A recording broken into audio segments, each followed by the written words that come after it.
Hola, ¿qué tal? ¿Cómo están? Aquí en vísperas de Fiestas Patrias tenemos entre manos un libro muy interesante. La verdad que muy interesante es La democracia sitiada del exministro, ex parlamentario Gino Costa, que edita Planeta. Acaba de ser presentado en la coyuntura de la Feria Internacional del Libro, la FIL, de Lima. Y es, como lo dice el subtítulo, es un testimonio parlamentario Perú 2016-2021. Y es sí un testimonio de primera mano, honesto, directo, sobre este quinquenio tan convulso que nos ha tocado vivir y que en realidad ha sido la primera parte de una crisis que no acaba, probablemente, ¿no? O sea, lo que comenzó con esa elección de signo distinto entre ejecutivo y legislativo, de alguna manera nos acompaña hasta hoy. Pero como decía, es un testimonio, pero que se alterna además con conclusiones, vamos a llamarlo así, un poco más sistematizadas, ¿no? En términos de lo que fue ocurriendo, ¿no? Al final se encuentran no solamente causas, sino se encuentran consecuencias, explicaciones que van más al fondo de lo que la anécdota nos podría decir. Y por supuesto conecta mucho con lo que estamos viviendo, como digo, ahora mismo. Gino, ¿cómo está usted? Gracias por estar con nosotros. Felicitaciones por el libro. Enrique, muchísimas gracias por tu invitación. Un gusto estar contigo. Te agradezco además por Bueno, el yo he comentario. anotado, yo he tomado notas de muchos puntos interesantes, ¿no? Del libro, pero yo quisiera comenzar por un lado, una suerte de definición que nos conecta con el presente. Usted en algún momento dice que se fue decantando por lo que podríamos llamar un liberalismo progresista. Y al final eh, reitera la necesidad de recuperar el centro político. Y esto de alguna manera en la dialéctica actual, ¿no? Tiene que ver con lo que se llama algunas veces mal llamado el caviar, ¿no? Entonces, este post recuperación de la democracia estuvo marcado fuertemente por esa tecnocracia política que usted integró, ¿no? Y que ahora parece tener muchos enemigos, ¿no? Parece tener muchos enemigos, sobre todo entre quienes están sentados en el Parlamento, etcétera. Eso es lo primero que yo le quería preguntar antes de entrar a las anécdotas, el tema de cómo recuperar ese centro político que encarna los valores que usted muy bien describe al final.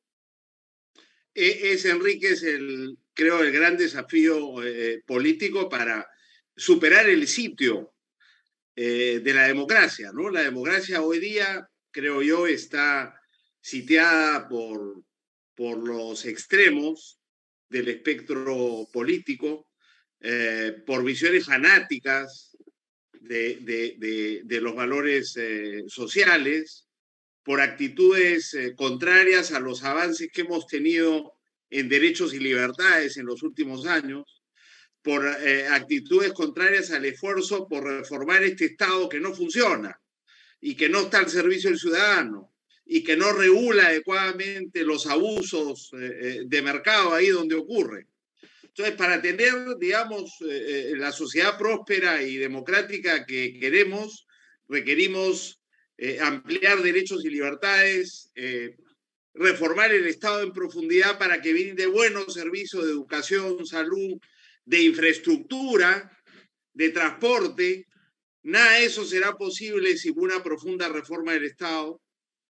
Y, por supuesto, un combate frontal a la corrupción, ¿no? Que está a la base de la crisis política y que impide que superemos la crisis política también.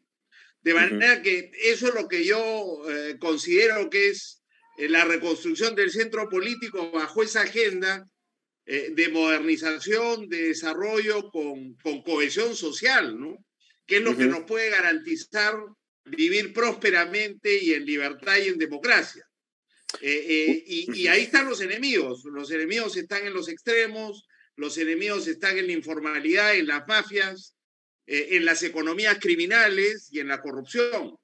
Y es fácil desbaratar esa pretensión y esa aspiración descalificando, ¿no es cierto?, a quienes las proponemos, llenándonos de improperios, sin responder y sin entrar a un debate de fondo sobre lo que el Perú necesita, ¿no? Usted también toca y, claro, rescata la naturaleza del gobierno de Francisco Sagasti, que también es muy denostado, ¿no? Por los actores que están en el Congreso. Llama la atención porque es un gobierno efectivamente bastante ordenado, ¿no? Frente a lo que vino antes y lo que padecemos ahora mismo. Entonces, la pregunta va también a si en el debate político hubo también errores por parte del centro. Hubo errores por parte del centro porque, claro, finalmente Sagasti terminó con esta presidencia, pero al final el centro político se vio muy subrepresentado en las elecciones del año pasado.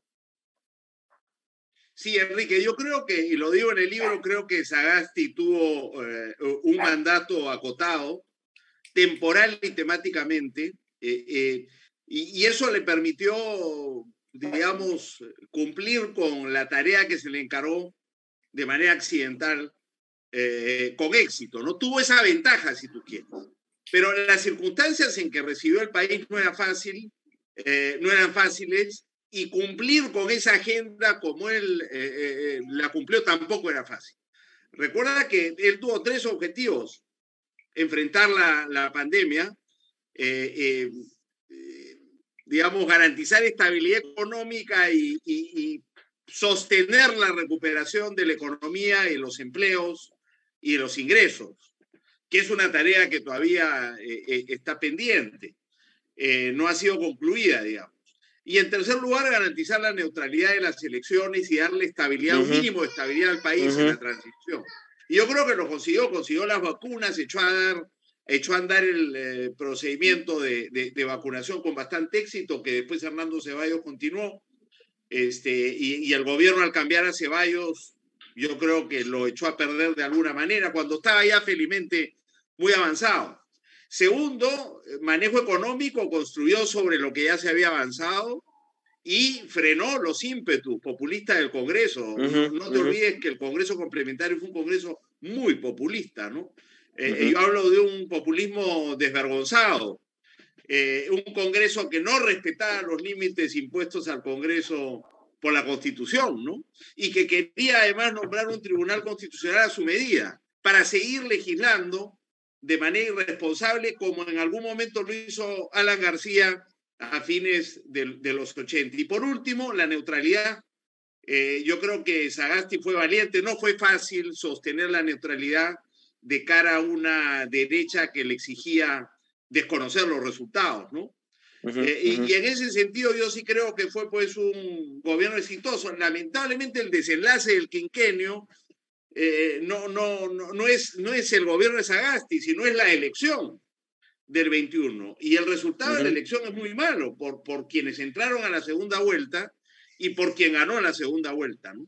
Pero no le correspondía, por supuesto, a Sagasti ni quien hubiera sido presidente entonces a aceptar o no ese resultado. La Constitución los obligaba a aceptar el veredicto del Jurado Nacional de Elecciones y él lo quiso en su momento Sagasti. Pero para terminar, comparado con quienes lo precedieron, su balance no es negativo, y da cuenta de que es posible, ¿no es cierto?, gobernar con decencia y con eficacia al mismo tiempo desde el centro político, ¿no?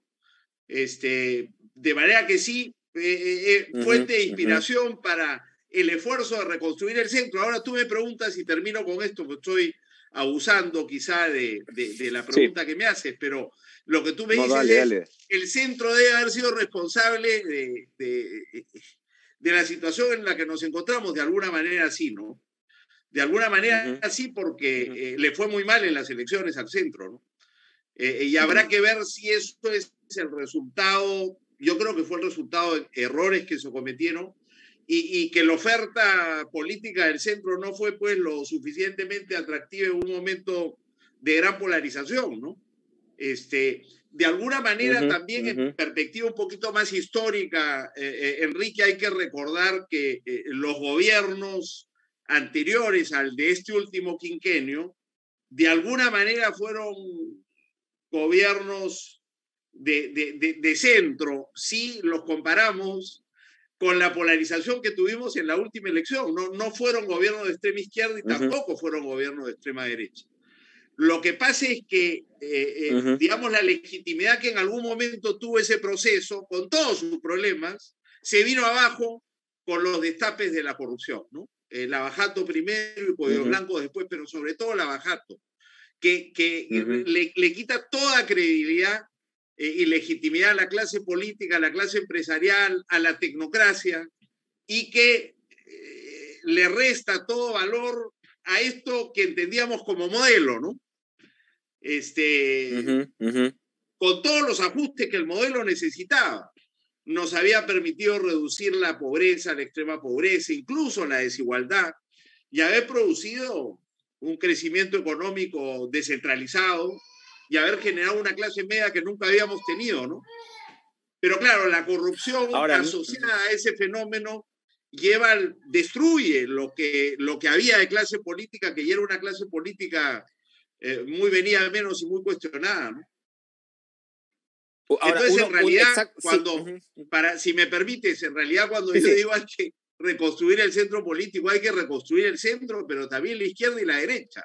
Es decir, todo el sistema de partidos es muy endeble. Esa es una de las lecciones de estos años, es que es una gran tarea pendiente, que tenemos una pata cojísima en el ámbito político, con las grandes posibilidades que tenemos, ¿no? En lo económico, y las posibilidades de ir resolviendo nuestros problemas sociales con los recursos que tenemos. No lo lograremos si no resolvemos el problema político, y eso no solo es un desafío al centro, ¿no? Pero lo ideal sería que esa reconstrucción fuera la reconstrucción desde el centro político, con una centro derecha, con una centro izquierda, con un centro centro, que permita contrabalancear el tremendo peso que hoy día tiene la extrema derecha y la extrema izquierda, que yo creo que gracias a Castillo ha quedado muy golpeada, ¿no? Pero todavía hay un grupo de extrema derecha muy fuerte, ¿no? Ahora, en medio de, claro, después de la guerra todos son generales, pero al leer el recuento exhaustivo de lo que fue la caída de Kuczynski, uno se pregunta si no se cayó muy rápido. No se le dejó caer muy rápido a Kuczynski, porque al final estás hablando sin ánimo de defensa ni nada, pues estás hablando de consultoría frente a lo que estamos viendo ahora. Ahora el presidente está acusado de pedir coimas por no solamente ascensos militares, está pasando por debajo del radar, y ahora va a salir más fuerte el tema de pedir coimas por direcciones en ministerios. Gino, eso es algo que yo nunca, o sea, un nivel de obscenidad. Puede que no represente la magnitud en términos de dinero, de coimas, de Odebrecht, pero es lo que usted señala también en el libro, es esta política de desmantelamiento del Estado y de negación de todo lo que venía atrás, y al mismo tiempo de destruirlo con corrupción. ¿No cayó muy rápido Kuczynski? Probablemente. Yo creo que, y lo digo en el libro, Kuczynski no supo defender su presidencia, no cuidó su popularidad, que era fundamental considerando que el suyo era un gobierno en minoría, es decir, no tenía mayoría en el Congreso. Y si me permite sacar la digresión, también lo digo en el libro, a nosotros no nos ha ido muy bien con gobiernos en minoría. Y estábamos condenados pues a un quinquenio muy turbulento, y seguimos condenados a un quinquenio turbulento, porque Castillo es un gobierno en minoría. Y cuando tuvimos en el pasado gobiernos en minoría con Bustamante y Rivero el 45 y con Fernando Belaúnde el 63, terminamos con golpe de Estado. Y fue un gobierno con minoría en el Congreso, el de Alberto Fujimori, el primer quinquenio, el que se utilizó como pretexto y excusa y aliciente para el autogolpe, ¿no? Entonces, ojo que ahí hay, digamos, un condicionante estructural, si tú quieres, que no debe ser ignorado, ¿no? Pero dicho eso, en esas condiciones tú necesitabas que Kuczynski fuera popular, que Kuczynski mantuviera la coalición social y política que le permitió ganar la segunda vuelta, y armar un gabinete que expresara esa coalición y que le asegurara o construyera una garantía contra la posibilidad de la vacancia. Es fácil decirlo ahora, porque en ese momento ¿quién pensaba en la vacancia? Es decir, era una figura a la cual no se había recurrido antes. Claro. Pero es verdad que estábamos frente a un gobierno en minoría que no teníamos desde el 90. Entonces, se debió pensar que era necesario, digamos, tomar esas precauciones para darle sostenibilidad al gobierno. Yo creo que Kuczynski armó un gabinete y pensó su gobierno para gobernar bien y no para poder gobernar. Y entonces, cuando se le complican las cosas por su relación con Odebrecht, que él ha negado de manera sistemática, pero se descubre que había existido, él queda muy desguarnecido. No tiene una minoría en el Congreso para protegerlo de la vacancia. No era tan difícil, Enrique. Mira tú que Castillo, con todas las limitaciones, ¿no es cierto?, no solo éticas y morales, sino políticas, ha logrado construir una mini alianza que le está funcionando. O sea, por lo menos no lo están vacando. ¿No? Lo han intentado vacar 2 veces y ahora ya nadie habla de la vacancia porque está claro que no hay los 87 votos. ¿Cómo PPK no pudo construir, digamos, esa mínima coalición? Entonces, yo sí creo que él tuvo en parte responsabilidad. Por supuesto que le asigno una gran responsabilidad a Keiko, que no entendió que su tarea histórica era entenderse con él para que el quinquenio nos llevara pues en otras condiciones al bicentenario, y probablemente con ella de presidenta. Pero destruyó esa posibilidad y ella fue la principal responsable. Y luego tienes el otro elemento que es el destape del caso Lavallato, ¿no? Que los actores no manejaban. El destape Lavallato con el destape de Cuellos Blancos son factores que hacen muy turbulento y muy inestable el quinquenio. El Lavallato le estalla en la cara a PPK cuando él adopta, creo yo, lo digo en el libro, las decisiones adecuadas frente al empreso Odebrecht, después de haber intentado, ¿no es cierto?, echarla del país, pero cuando se da cuenta que eso no es realista, su gabinete adopta todas las medidas que correspondía para que Odebrecht no se lleve la plata afuera, etcétera, etcétera. Y es en venganza por esa acción, y yo lo digo, que Marcelo Odebrecht, sin que le pregunten los fiscales del caso Lavallato, lo echa a Odebrecht y dice, oye, no me han preguntado, pero quiero decirles que PPK, el hoy presidente, se oponía a la interoceánica y superamos esa oposición con un par de consultorías. De manera que ese es el cuadro. En respuesta a tu pregunta, yo creo que si PPK se hubiera protegido un poquito mejor y hubiera cuidado mejor su presidencia, hubiera respondido también de manera, digamos, más decidida contra la política obstruccionista de Keiko, hubiera durado más y quizás sobrevivía el quinquenio. No sabemos, porque es cierto que los hechos que él negó, su vínculo con Odebrecht lo dejó como alguien que faltaba la verdad y cuando menos con un conflicto de interés tremendo, ¿no? Bien, ahora, otro de los puntos importantes que se tocan en el libro es que, claro, que lo que estamos viviendo ahora y todo lo que usted acaba de describir termina reforzando la decepción ante un sistema que ya tenía un alto descrédito entre la población. Y de alguna manera uno intuye que lo que está pasando ahora, es decir, un presidente y un gobierno con esas características sin precedentes prácticamente, no despierta, ¿no?, la movilización, la indignación, porque la gente ya ha visto quemada su indignación varias veces, ¿verdad? O sea, porque ya pareciera que la sociedad sencillamente se mueve aparte de la política. ¿Cómo salir de este entrampamiento y de esta suerte de atrofia de la indignación, ¿no? A mí me cuesta todavía pensarlo. Claro, uno dice, los sectores que se han movilizado se han visto decepcionados una y otra vez, y ahora tienes una izquierda que, hay que decirlo, pues además está muy mal parada, ¿no? Porque la izquierda está terminando por sostener, ¿no?, a este actual régimen. ¿Cómo de alguna manera animar a la sociedad a expresarse con esa indignación que sin duda siente? Sí, si me permite solo, en efecto, hacer el recuento de las decepciones, ¿no? Primero es PPK,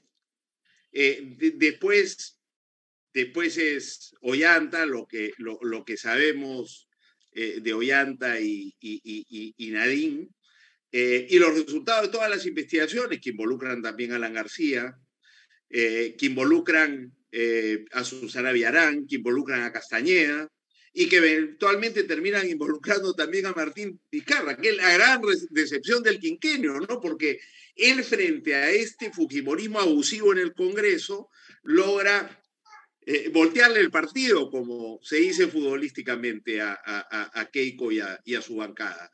Y lo hace subiéndose a la ola de la indignación popular en relación con la corrupción y formula un plan para salir de esto, con reformas de la justicia, con reformas de la política, objetando y rechazando los blindajes en el Congreso y apostando por un tribunal constitucional independiente. Y este personaje que se encumbra de esa manera resulta que no difería significativamente en sus antecesores, ¿no? En estar involucrado en graves hechos de corrupción. O sea que sí, hay como telón de fondo una gran decepción. Ahora, creo que también parte del problema es que frente a Castillo ha sido la derecha la que se ha movilizado desde el primer momento como parte de, digamos, la saga que comienza con la historia del supuesto fraude electoral. Entonces, las movilizaciones contra Castillo están asociadas a ese fenómeno, primero. Y segundo, la izquierda, por más crítica que sea hoy día frente a Castillo, todavía no sale de su desconcierto, porque considera que igual el gobierno es un gobierno de izquierda. Le guste o no le guste. Entonces, o está paralizada porque ya está en decepción, o porque no se cree todavía toda la historia, o porque no considera que esto justifique salir a protestar junto con quienes salieron a protestar con Keiko al principio de este último año, ¿no? Entonces, y la izquierda es importante porque son algunos núcleos organizados de la izquierda los que normalmente son los primeros en tomar las calles, digamos, por lo menos a lo largo de los últimos años en el Perú. No es solo que la izquierda se movilizara, pero digamos, estaba a la vanguardia a la izquierda de esas movilizaciones y eso no está ocurriendo ahora, ¿no?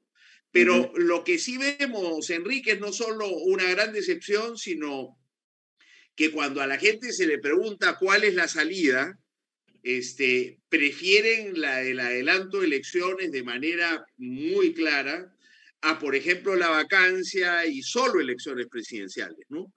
De manera que sí hay en la opinión pública una mirada a lo que puede venir mayoritaria, que va por el lado de que no solo se vaya a Castillo, sino que también se vaya al Congreso. O que mejor dicho, que se vaya a Castillo y que se vaya al Congreso, que se vayan todos. Ahora, ¿no? pero allí no hay un regalo envenenado, ¿no? En el sentido que ese que se vayan todos signifique al final que se queden todos. O sea, es decir, el principal problema, creo yo, con todo lo que hay que subirle al Congreso y que pagarán, por supuesto, sus culpas en las urnas, es un ejecutivo que no tiene precedentes, Gino. No tiene precedentes. Como yo digo, es un ejecutivo que está desmantelando el Estado. El poco Estado que tenemos, porque tenemos que tener un mejor Estado del que hemos tenido. Claramente, yo creo que es uno de los déficits de los últimos 20 o 25 años, ¿no? Poco esfuerzo hemos hecho por tener un Estado eficiente para brindar salud pública de calidad, lo vimos en la pandemia, educación pública de calidad e infraestructura social y vial y conectividad de calidad, ¿no? Sin duda. Pero se había avanzado. Bueno, todos esos avances están hoy día en cuestión. Porque además el Estado es visto como un botín, ¿no? Entonces, el desmantelamiento del Estado instrumental a la lógica del Estado como botín. Es decir, ¿yo a quién nombro? Yo nombro no a un ministro de Transportes que me va a arreglar las cosas, sino que se va a asegurar, ¿no es cierto?, de darle las principales concesiones a nuestros amigos para que nuestros amigos nos paguen las comisiones que nos van a hacer a nosotros ricos. Digamos, esa es la lógica clarísimamente en el caso del MTC y los hechos que están siendo investigados, pero parece que también ha ocurrido en Petroperú. Parece que también Pacheco hacía gestiones con la SUNAT. Y a la policía, la llamada, ¿no es cierto?, a brindarnos un mínimo de seguridad, no escogía a los mejores, sino escogía a quienes estaban dispuestos a pagar $20,000 para ascender. O sea, no, realmente estoy de acuerdo contigo. Ahora, eso no significa que si el Congreso tiene los votos para vacar, no puede hacerlo. Es decir, proponer el adelanto de elecciones no significa descartar otras posibilidades. Yo creo que a mí me gusta más la salida del adelanto de elecciones, pero está tan trabada como la vacancia. Y creo que si se va por la vacancia, porque por algún lado tendrán que ir, ¿no es cierto?, la vacancia va a poner inmediatamente en agenda, si es que destituyen a Dina Boluarte, la pregunta es si las elecciones son solo presidenciales o también parlamentarias. Y yo creo que en ese momento, va a ser más, básicamente la ciudadanía va a decir, oye, digamos, repartamos las cartas otra vez, ¿no? Porque acá no solo ha fallado Castillo, también ha fallado este Congreso. Ahora, tú me dices, ¿cómo salimos de esta? Yo creo que la única forma de que salgamos de esta es que la ciudadanía se movilice. Y tenemos los problemas mencionados, pero no veo otra salida. Y no veo que esta situación sea sostenible. O sea que espero que tarde o temprano, ¿no es cierto?, eventualmente la ciudadanía se haga sentir. Bien, y este libro explica en buena medida, ¿no?, como lo decíamos al principio, por qué la ciudadanía no se ha hecho sentir. En parte, ¿no?, es esta crónica detallada de esta desinstitucionalización de esta democracia sitiada, de este sitio de la democracia, como bien dice el título del libro, que lo que nos toca ahora pues es recuperarla. Y finalmente, en vísperas de fiestas patrias, cómo no ser optimistas y recomendar esta lectura precisamente para este feriado y pensar un poco más en nuestro país. Gracias, Gino Costa, como siempre, un placer conversar con usted. Gracias, Enrique. Un abrazo y feliz 28. Igualmente.